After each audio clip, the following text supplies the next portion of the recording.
తెలుగు రాష్ట్రాల్లో సంచలనం రేకెత్తించిన lady don అరుణ వ్యవహారంతో police శాఖ ఉలిక్కిపడింది. ఒక్కొక్కటిగా వెలుగు చూస్తున్న ఆమె అరాచకాలు పోలీస్ శాఖ ఉన్నతాధికారుల్ని విస్తుగొలుపుతున్నాయి. అదే సమయంలో గత ప్రభుత్వ అండదండలతో సాగించిన దురాగతాలపై పోలీస్ శాఖ దృష్టి సారించింది. అరుణ ప్రియుడు రౌడీ షీటర్ అవిలేలి శ్రీకాంత్, అతడి అనుచరుల బెదిరింపులు, దౌర్జన్యాలపై నిఘా పెట్టింది. ఇంతవరకు చూసి చూడనట్లుగా వదిలేసిన రౌడీ షీటర్ల ఆట కట్టించేందుకు పోలీస్ శాఖ నడుం బిగించింది.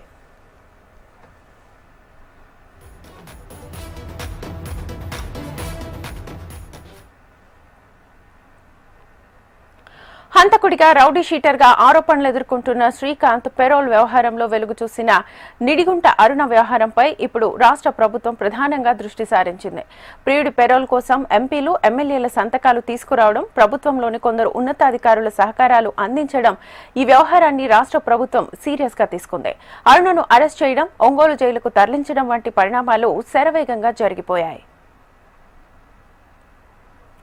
ఇక తాజాగా అరుణ కాల్ లిస్ట్ తో పాటు పరిచయస్తుల వివరాలు, గతంలో ఆమె నడిపిన నేర సామ్రాజ్యంలో పాత్రధారులు, సూత్రధారులు, ప్రజా ప్రతినిధులు, అధికారులపై కాల్ డేటాను ఆరా తీస్తున్నారు.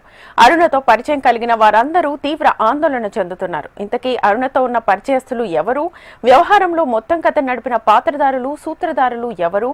రాష్ట్రంలో రోజురోజుకు మరింత ఉత్కంఠ రేపుతున్న అరుణ క్రైమ్ స్టోరీ ప్రస్తుతం చర్చనీయాంశంగా మారింది. లేడీ డాన్ అరుణ, రౌడీ షీటర్ శ్రీకాంత్ వ్యవహారంపై పోలీసులు లోతుగా దర్యాప్తు చేస్తున్నారు. అరుణ ఒంగోలు జిల్లా జైల్లో ఉండగా ఆమె మొబైల్ రికార్డ్ అయిన ఆడియో, వీడియోలను పోలీసులు పరిశీలిస్తున్నారు. అరుణ అరాచకాలకు సహకరించిన పోలీసు అధికారులు ఎవరు అనే దానిపై కూడా లోతుగా దర్యాప్తు జరుగుతోంది.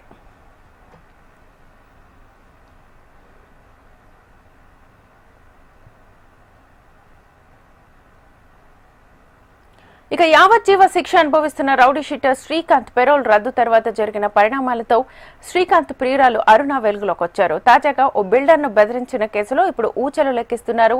అరుణ మొబైల్ను స్వాధీనం చేసుకుని అందులోని వాయిస్, వీడియోలను పోలీసులు పరిశీలిస్తున్నారు. అవి బయటకు వస్తే శ్రీకాంత్, అరుణ వెనక ఉండి దందాలకు సహకరిస్తున్న వారెవ్వరూ అనే విషయం బయటపడుతుంది. పోలీస్ శాఖలో కూడా ఆమెకు సహకరించిన వారి జాబితాను పోలీసు ఉన్నతాధికారులు సిద్ధం చేస్తున్నారు. రాష్ట్ర డీసీపీ ఆదేశాలతో రంగంలోకి దిగిన పోలీస్ బాస్ తన మౌనాన్ని పక్కన పెట్టి రౌడీ షీటర్ల ఏరివేతకు శ్రీకారం చుట్టారు. శుక్రవారం నుంచి చర్యలు ప్రారంభించారు. ఇప్పటికే 2 పేరుగాంచిన రౌడీ షీటర్లను అదుపులోకి తీసుకుని వారికి ప్రత్యేక కౌన్సిలింగ్ ఇస్తున్నారు. రౌడీ షీటర్ల ఏర్వేతలో భాగంగా ప్రతి ఒక్కరికి పోలీసుల నుంచి పిలుపు వెళ్తోంది. అదే సమయంలో పలువురు ప్రజాప్రతినిధుల నుంచి పోలీసులు, ఉన్నతాధికారులకు ఫోన్లు వెళ్తున్నాయి. మావాడే వదిలేయండి అనగానే సారీ సార్, డీజీపీ ఆదేశాలు, ఏం చేయలేమనే సమాధానం వస్తుండటంతో నాయకులు సైతం మిన్నకుండిపోతున్నారు. గత ప్రభుత్వంలో రాజకీయ జోక్యం హెచ్చుమీరడంతో పోలీసులు నిస్సహాయాలుగా మారిపోయారు.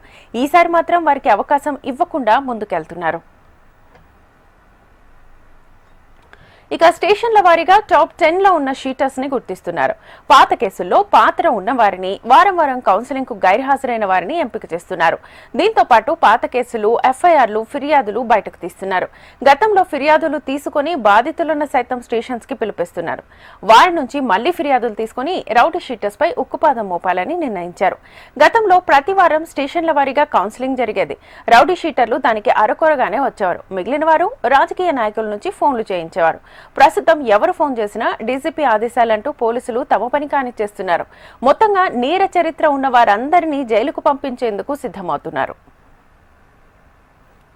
నెల్లూరు సిటీ, నెల్లూరు రూరల్, కోవూరు, కావలి, ఆత్మకూరు సబ్ డివిజన్లు ఉండగా అధిక శాతం నేరాలు Nellore city, rural sub divisions లోనే ఉన్నట్లుగా పోలీసులు గుర్తించారు.